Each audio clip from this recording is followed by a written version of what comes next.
인생을 사신 분들의 이야기를 들어보면 많은 부분에서 성공이라는 것들을 하신 분들은 하나같이 어떠한 일을 시도하거나 도전하여 실패를 경험하는 것보다 오히려 어떠한 것에 두려움과 걱정을 느껴 시도조차 하지 못한 모습들이 나중에 인생을 되돌아보면 더 많은 후회가 남는다라는 이야기를 하곤 하십니다. 왜 그럴까요?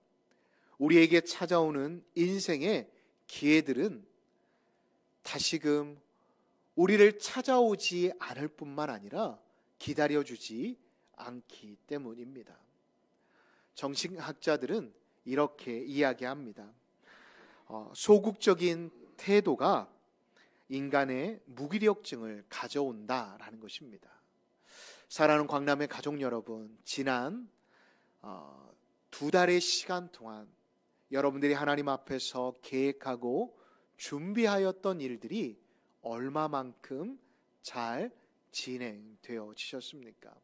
계획한 만큼 도전하시고 또한 그 도전에 후회 없이 노력을 하셨는지 한번 이 시간 돌아보셨으면 좋겠습니다.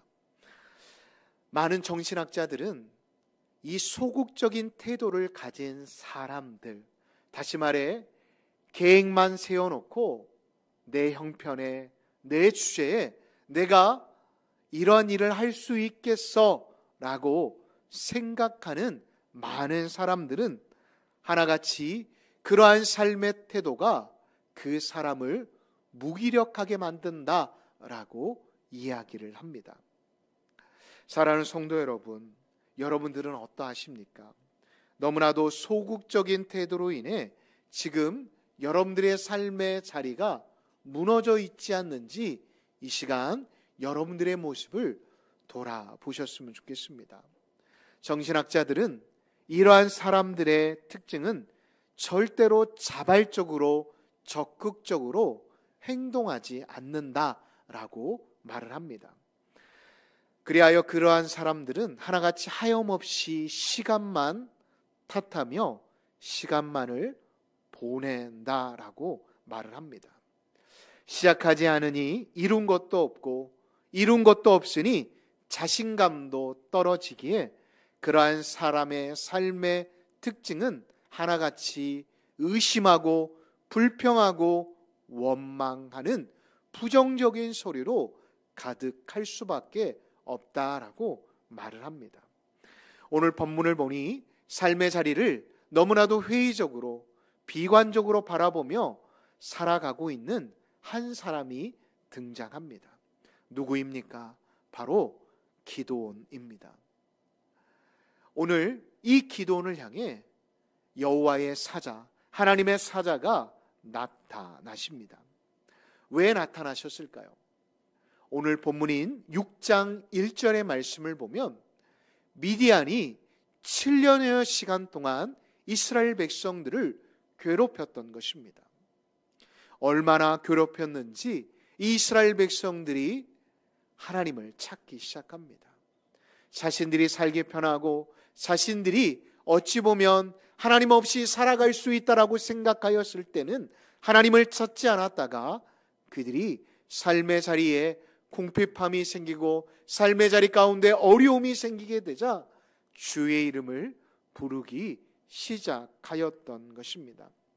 하나님께서는 그 부르심에 응답하시기 위해 지금 이스라엘을 그리고 한 사람을 찾아오신 것입니다. 자, 그렇다면 여호와의 사자, 하나님의 사자가 기드온을 찾아오신 자리는 어디일까요?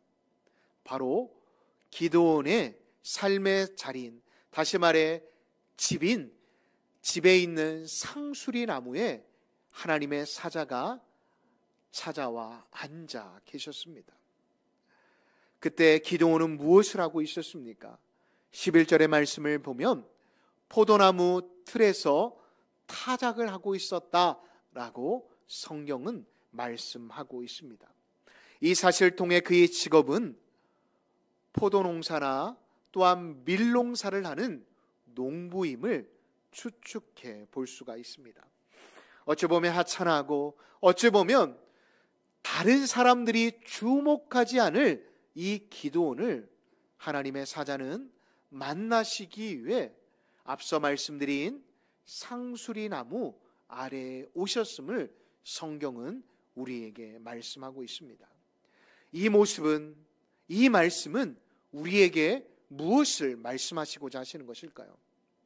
하나님께서는 지금도 우리의 일상의 삶의 자리를 기억하시고 찾아오신다라는 것을 말씀하고 계신다라는 것입니다. 하나님이 우리를 찾아오시는 자리는 어떠한 특별한 장소인 기도원이나 꼭 교회만이 아니라는 것입니다. 하나님께서는 지금도 우리가 먹고 마시며 일하는, 또한 자녀들과 함께하는 그 자리에 하나님은 함께 하신다라는 것을 오늘 본문에서 우리에게 말씀하고 계신다는 것입니다. 모세를 보십시오. 그는 하나님을 만난 장소가 호렙산이라는 곳입니다. 여러분, 호렙산을 나중에 성지순례를 가보면 아시겠지만 아무것도 없는 산입니다. 그냥 돌산입니다. 그것이 왜 특별한 산이 되었습니까? 하나님께서 그곳에 임재하셨기 때문이었습니다. 로렌스 형제도 마찬가지입니다. 그는 수도원에서 감자를 깎는 수도사였지만 그는 항상 감자를 깎으면서도 하나님을 기억하였기에, 하나님을 의식하였기에 하나님이 그 감자 깎는 그 수도사와 함께 하셨음을 경험하였습니다. 무디 목사님은 구두 수선을 하면서 하나님의 임재를 경험하였습니다.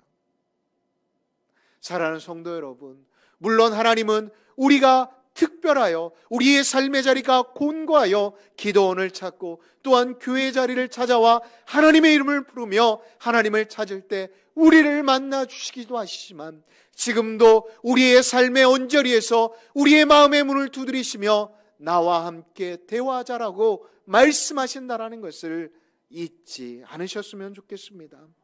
그렇습니다. 하나님은 지금도 우리의 일상의 자리에서 우리에게 바람으로, 때론 말씀으로, 또한 사람을 통해 우리에게 말씀하여 주십니다.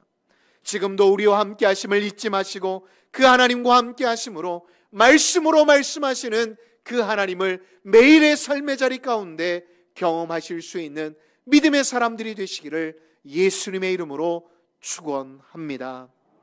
자, 그렇다면 이 여호와의 사자의 말에 기드온의 반응은 무엇일까요? 13절의 말씀을 보면 기드온은 여호와의 사자, 하나님의 사자의 말에 시큰둥하며 오히려 그 말에 조목조목 반박을 하고 있습니다. 왜일까요? 지금 그는 여호와의 사자, 말씀하시는 하나님의 사자를 의식하지 않고 현실을 의식하고 바라보기 때문이었습니다. 여러분 보십시오. 그가 고백한 대로 지금 기드온이 살아가고 있는 삶의 현실은 어떠합니까? 예전에 이스라엘과 함께 하셨던 그 하나님의 역사가 전혀 드러나지 않는 암담하고 깜깜한 현실이 기드온이 이스라엘 백성들이 살아가고 있었던 현실이었던 것입니다. 그래서 기드온이 하나님 앞에 항변하고 있는 것입니다. 그렇습니다. 기드온이 이렇게 하나님 앞에 항변할 수밖에 없었던 이유는 그는 하나님께 그의 시선을 두지 아니하고 자신의 현실에 시선을 두고 있었기 때문이었습니다. 이런 의심에 따른 하나님께 항변하고 있었던 이 기드온의 모습이 단지 기드온의 모습일까요? 아닙니다. 바로 우리의 모습일 수도 있다라는 것입니다. 우리 역시도 삶을 살아가다 보면 이러한 생각이 들 때가 있습니다.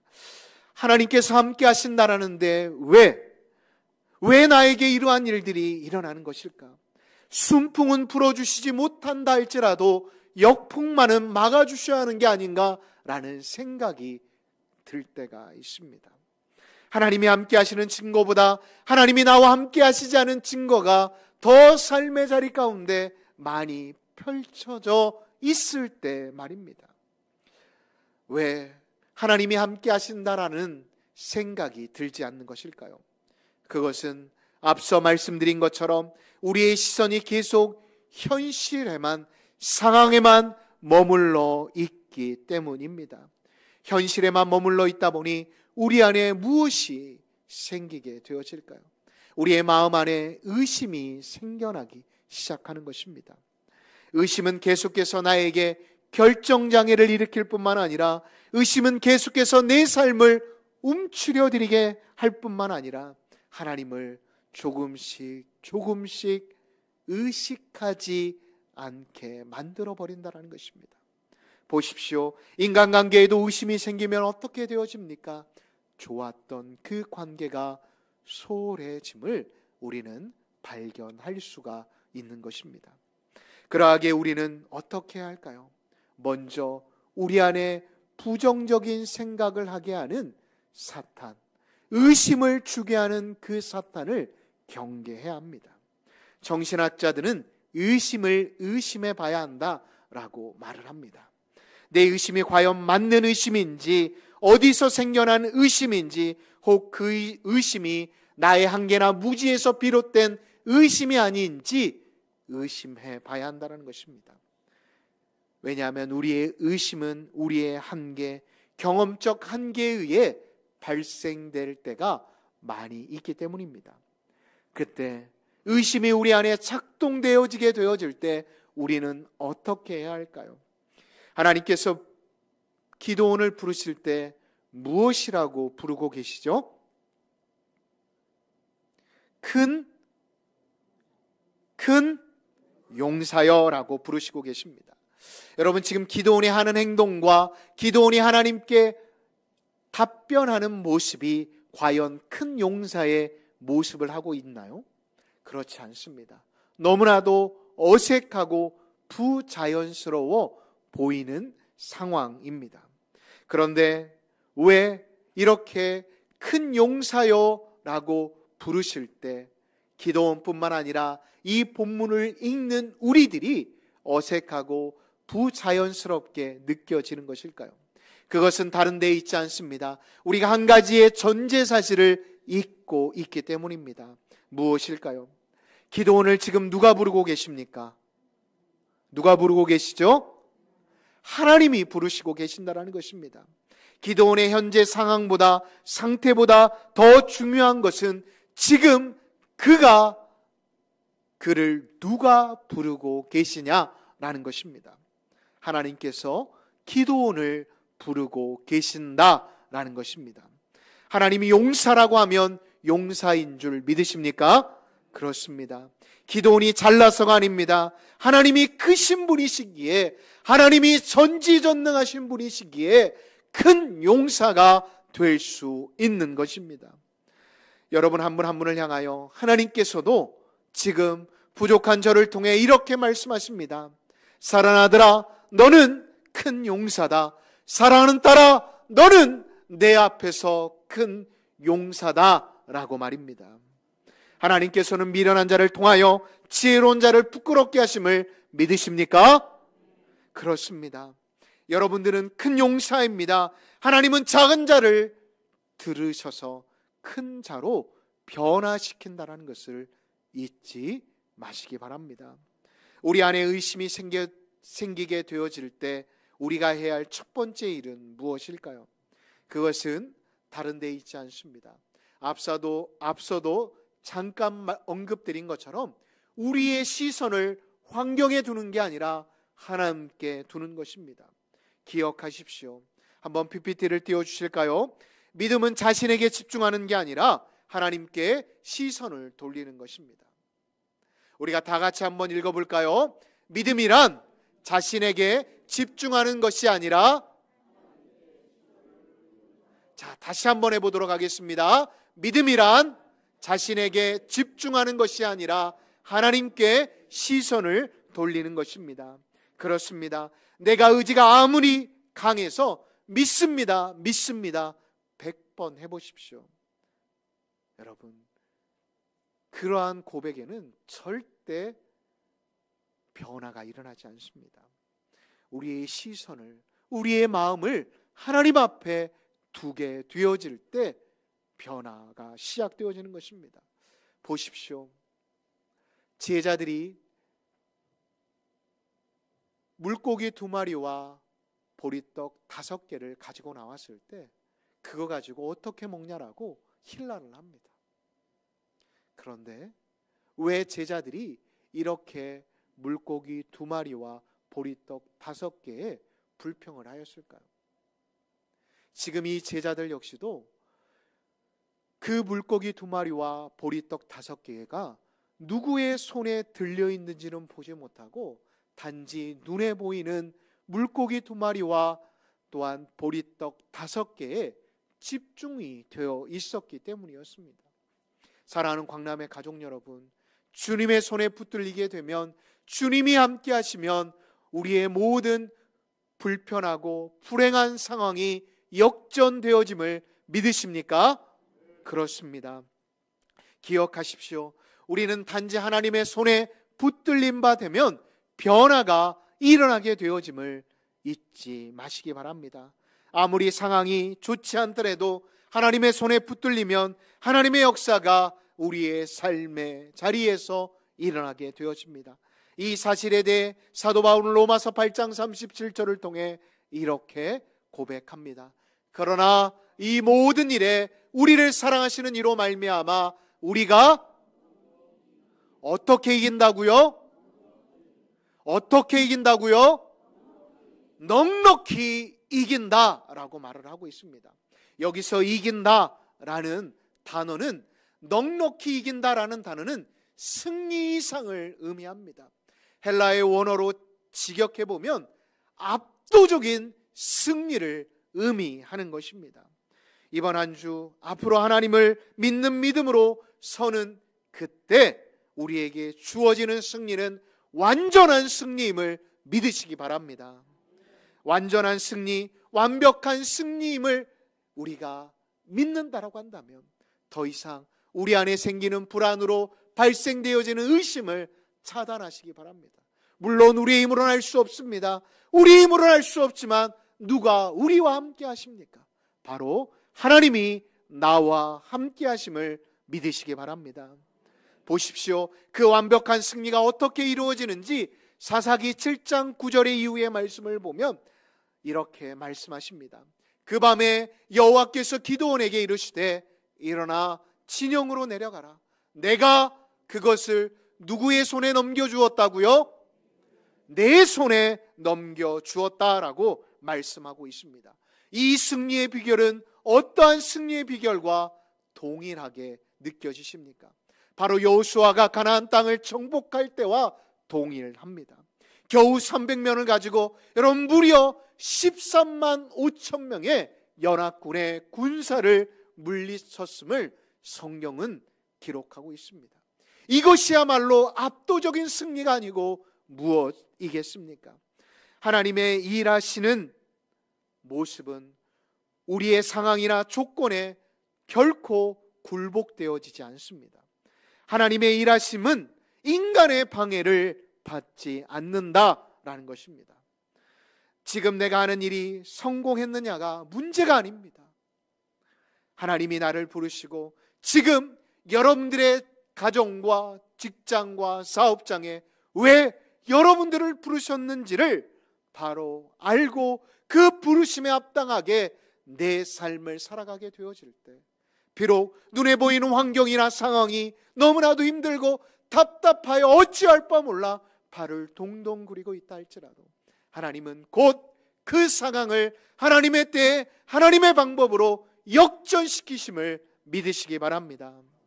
자, 그렇다면 큰 용사라고 말씀하시는 그 말씀의 의미를 좀 더 살펴보겠습니다. 그것은 다른 게 아닙니다. 의심하지 말고, 어떻게 하지 말고요? 의심하지 말고 두려워하지 말고 미디안과 싸우라라고 말씀하시는 것입니다. 하나님은 지금도 오프라인과 온라인으로 예배드리시는 광남의 가족들, 여러분들의 삶의 자리가 아무리 어렵고 일어날 힘이 없어서 아버지의 이름을 부르고 있다 할지라도 하나님은 곧 역전의 때를 준비하시며 역전시키실 그 때를 기다리고 계신다라는 것을 잊지 마시기 바랍니다. 사랑하는 성도 여러분, 다시 한번 권면드립니다. 여러분들의 삶의 자리 가운데 아직도 물질의 문제로, 건강의 문제로, 또한 관계의 문제로, 자녀의 문제로 어려움 가운데 있는 성도님들이 계십니까? 힘을 내시기 바랍니다. 왜요? 우리는 하나님의 군대이기 때문입니다. 한번 옆에 있는 분들과 이렇게 인사해 볼까요? 당신은 하나님의 군대입니다.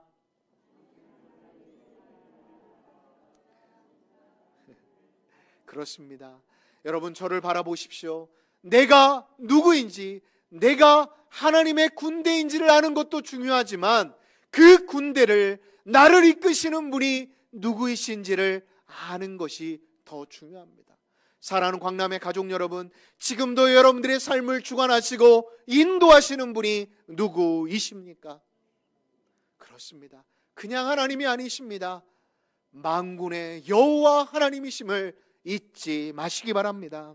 큰 용사란 기도원의 처지와 실력을 보고 말씀하시는 게 아닙니다. 자, 그렇다면 우리 안에 생기는 이 의심과 불안을 극복하는 비결은 무엇일까요? 우리가 19절을 눈으로 한번 보실까요? 하나님의 사자와 기도원의 대화가 오래 지속되었음을 알 수가 있습니다.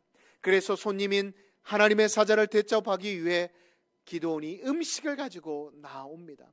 그러자 하나님의 사자가 무엇이라고 합니까? 국을 부어서 바위 위에 쏟으라라고 말을 합니다. 그러자 21절을 보면 지팡이를 대자 어떠한 일이 나타나게 되었습니까? 바로 지팡이가 아닙니다. 바위에서 불이 나 그 모든 음식을 태웠다라고 성경은 말하고 있습니다. 사랑하는 성도 여러분, 모세는 가시떨기나무에서 꺼지지 않는 불을 경험함으로 민족을 이끄는 리더가 되었습니다. 기도원 역시도 마찬가지입니다. 달 수 없는 바위에서 불이 나올 수 없는 바위에서 불이 나온 사건을 경험함으로 그는 나라를 살리고 민족을 다시금 부흥시키는 놀라운 하나님의 사사가 되었음을 성경은 우리에게 말씀하고 있습니다. 그렇습니다. 너무나도 어렵고 두려운 현실 속에서 우리의 시선이 계속 흔들릴 수밖에 없습니다. 왜요? 우리는 연약한 인간이기 때문입니다. 우리는 부족하고 연약하기에 매일의 상황과 환경 속에서 그냥 하나님보다도 내 판단, 내 의지를 믿을 때가 더 많이 있습니다. 그런데 여러분, 그때 우리가 오늘의 말씀을 기억하며 이렇게 기도했으면 좋겠습니다. 하나님, 이 시간 나에게 불을 내려 주옵소서. 하나님, 이 상황을 뛰어넘을 수 있는 하나님의 은혜가 나에게 부어지게 해달라고 기도해 주셨으면 좋겠습니다. 내 힘이 아닌, 내 능력이 아닌 하나님이 이 상황과 이 문제를 돌파할 수 있는 은혜를 부어 주옵소서. 여러분, 한번 여러분들의 삶의 자리를 돌아보십시오. 지금 여러분 기도하고 있지 않으십니까? 그건 지금 여러분들이 너무나도 평안한 삶을 살아가고 있기 때문입니다. 여러분, 한번 여러분들의 삶을 정말 돌아보십시오. 여러분들 힘들 때, 어려울 때, 아버지의 이름을 부를 때 하나님이 여러분들의 삶의 자리 가운데 관여하시고 역사하지 않으셨습니까? 정말 다른 사람들은 바보 같은 짓이라고 말할 때 내 모든 것을 들이 하나님 앞에 드리고 또한 나의 시간을 드리고 또한 하나님 앞에 무릎을 꿇고 아버지의 이름을 이 자리에서 또한 여러분들의 삶의 자리에서 기도할 때 하나님은 응답하여 주시지 않으셨습니까? 사랑하는 성도 여러분, 다시 한번 기도의 끈을 우리가 붙잡았으면 좋겠습니다. 기도하면 하나님이 불을 내려주십니다. 기도하면 은혜를 부어주십니다. 이 사실을 잊지 마시고 다시 한번 예배의 자리를 찾아보시기 바랍니다. 다시 한번 여러분들의 삶의 자리에 골방을 찾아보시기 바랍니다. 안 된다라고 불평하고 원망하고 혼자 끙끙거리다 몸살을 앓고 누워있지 마시고 그 시간에 엎드려 보시기 바랍니다. 그러면 하나님이 일하시기 시작하십니다. 그렇게 살아가게 되어질 때 하나님이 나의 하나님심을 믿고 그 하나님을 붙들고 살아가게 되어질 때 하나님은 여러분들을 부끄럽게 만들지 않으신다라는 것을 잊지 마시기 바랍니다. 보십시오. 이것은 제 말이 아닙니다. 기드온은 부끄러운 짓을 하고 있습니다. 포도주 틀에서 사람들이 보지 않도록 자신의 식구들이 먹을 수 있는 밀을 까고 있었지만 그는 결국 어떻게 되어집니까? 300명. 어찌 보면 그 소식을 들었던 미디온 사람들도 전쟁이 끝나고 난 다음 얼마나 허탈했을까요? 오히려 자신들의 모습이 너무나도 부끄러웠을 것입니다. 그런데 여러분, 부끄러움을 타던 그 기드온이 상황이 역전되었습니다. 왜요? 하나님이 함께 하시니까. 하나님의 영이 그에게 충만하게 되어지자 그는 오히려 부끄러운 사람이 아니라 부끄러움을 주는 사람이 되었다는 것을 잊지 마시기 바랍니다. 마지막으로 기도는 그의 마음 가운데 계속 의심이 들지만 결국 하나님의 부르신 가운데 어떻게 합니까? 순종하였다는 것입니다. 목사님들이 항상 하는 말이 순종하십시오, 순종하십시오라고 말을 하니까 이제 귀에 인이 박혀서 순종하면 너무나도 마음의 부담감을 느끼거나 그냥 이제 듣지 않는 성도님들이 참 많으실 것입니다. 그런데 여러분, 오늘의 말씀을 보십시오. 그냥 순종하였더니 기가 막힌 승리가 그에게 주어졌습니다. 어떻게 하였나요? 기도를 통해 알 수 있는 것은 큰 용사는 순종을 잘하는 사람이라는 것입니다. 여러분, 신자는, 성도는 무슨 힘으로 이 세상을 살아갈까요? 내일도 우리에게 무슨 일이 일어날지 모르는데 우리는 어떻게 하면 이 세상을 잘 살아갈 수 있을까요? 세상은 지금도 물량으로 밀고 들어오고 지금도 자신들은 합리적인 방법이라고 말하며 여러 보이지 않는 술수로 우리를 공격하여 들어오고 있습니다. 이러한 세상을 숫자로, 규모로, 전략을 가지고 싸우면 이길 수 있을까요? 여러분, 택도 없는 소리입니다. 세상은 더 강력한 물질과 또한 변호인단을 가지고 우리를 농락하고 우리를 부끄럽게 만들어 버립니다. 오늘 본문 이후의 말씀들을 한번 집에 가셔서 보시기 바랍니다. 13만 5천 명이 다시 한번 말씀드리지만 300명으로 물리치게 됩니다. 그들의 무기는 무엇이었을까요? 겨우 횃불과 나팔과 그리고 나무 막대기였습니다. 횃불을 깨는 나무 막대기 말입니다. 여러분, 그렇습니다. 지금도 세상 사람들은 비웃을지 모르지만 우리가 하나님 편에 서게 되면 결국 이기게 되어짐을 믿으시기 바랍니다. 사랑하는 성도 여러분, 지금 여러분들은 어떠한 편에 서 계십니까? 하나님 편에 서 계십니까? 아니면 아직도 물질과 사람 편에 서 계십니까?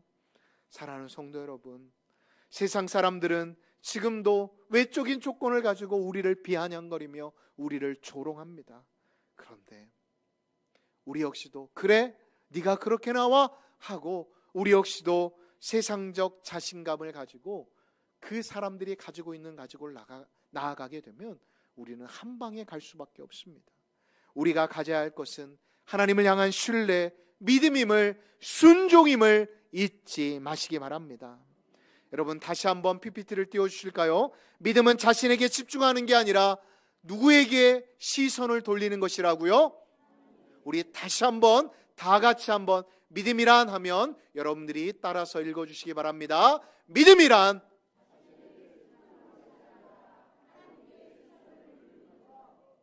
그렇습니다.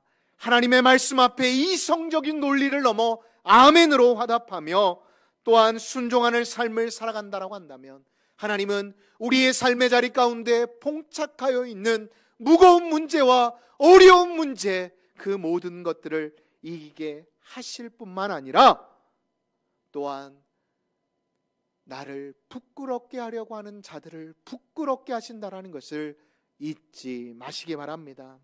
그러하기 때문에 외적인 조건들로 인해 열등감에 빠져 살아가지 마시고 의심하지 마시기 바랍니다.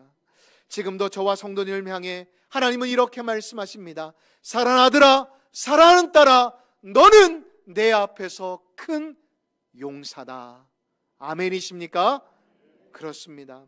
그렇게 우리가 하나님의 말씀에 하나님 그렇습니다. 저는 부족하지만 하나님이 함께 하시면 저는 큰 용사가 될 수 있습니다 라고 고백하게 되어지면 하나님은 우리를 넉넉히 압도적으로 이기는 은혜를 허락하여 주실 줄 믿습니다. 사랑하는 성도 여러분, 마지막 예화를 하고 마치도록 하겠습니다. 텍사스주의 한 호텔에서 한 젊은이가 이제 자살을 하기 위해 수면제를 모아놓고 이제 물을 들이키기 시작합니다. 너무나도 자신이 열심히 살아온 인생이 너무나도 부끄럽고 아쉬워서 잠시 긴 생각을 하게 되었습니다.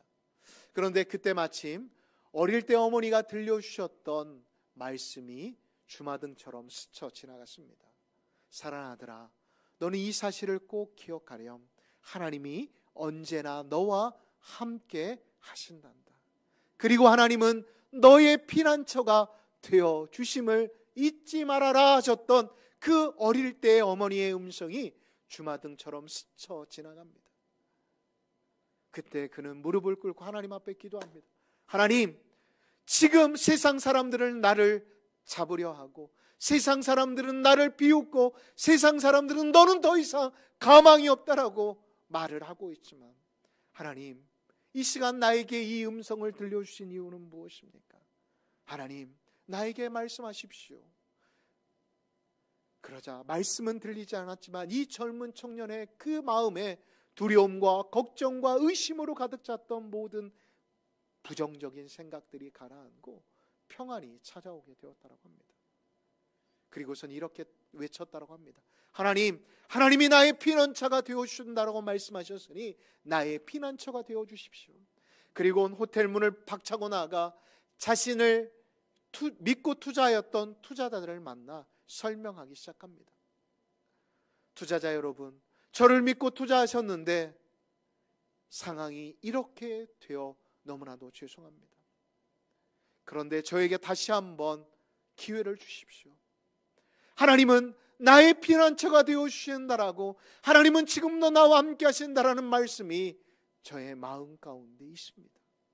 저에게 시간의 말미를 주시면 제가 투자 원금과 이자를 더해 꼭 갚도록 하겠습니다 라고 이야기를 하였다고 합니다.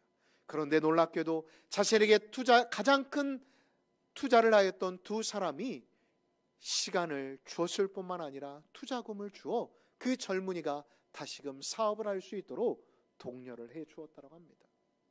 이 사람이 나중에 사업에 대성공을 하게 되었는데 이 사람이 누구인지 아십니까? 바로 호텔하면 힐튼 호텔이 떠오르지 않습니까? 힐튼 호텔의 창업자인 콜레드 힐튼입니다. 사랑하는 성도 여러분, 하나님이 하시는 일에는 조금 티끌의 실수가 없으심을 믿으십니까? 그렇습니다. 그러하기에 여러분들의 삶의 자리 가운데 지금 어떠한 두려움과 문제와 어려움이 있다라고 할지라도 걱정하거나 두려워하지 마십시오. 의심하지 마시기 바랍니다. 지금 나에게 환경이 집중되고 있는 것은 분명히 하나님이 주시는 마음이 아니라 사탄이 주는 마음임을 아시기 바랍니다. 눈을 들어 지금도 나와 함께 하시는 하나님, 지금도 나에게 큰 용서라고 말씀하시는 그 하나님께 집중하시고 이번 한 주도 하나님과 동행하실 수 있는 믿음의 사람들이 되시기를 예수님의 이름으로 축복합니다. 우리가 이 시간 함께 찬양하도록 하겠습니다. 언제나 내 모습 찬양할 때 여러분, 정말 우리의 모습이 너무나도 초라하고 보잘것없다라고 생각되어질 때가 너무나도 많이 있지 않습니까? 항상 하나님이 나와 함께 하신다라는 사실은 알고 있는데 결국 내 상황에 매몰되어 의심하게 되고 불평하게 되고 원망하고 있는 게 여러분들의 모습은 아닌지 이 시간 여러분들의 모습을 돌아보았으면 좋겠습니다. 우리가 이 시간 다 같이 자리에 일어나셔서 우리가 이 찬양의 가사를 하나하나 생각하시면서 다시 한번 나의 모습을 돌아보며 하나님, 이 시간 나에게 하나님의 시선, 성령의 불, 또한 순종의 마음을 허락하여 주소서. 주신 것 가지고 기드온과 같이 나를 부끄럽게 하려고 했던 사람들을 부끄럽게 할 수 있는 믿음의 사람이 될 수 있게 달라고 우리 시간 찬양 후 기도의 자리로 나아가겠습니다.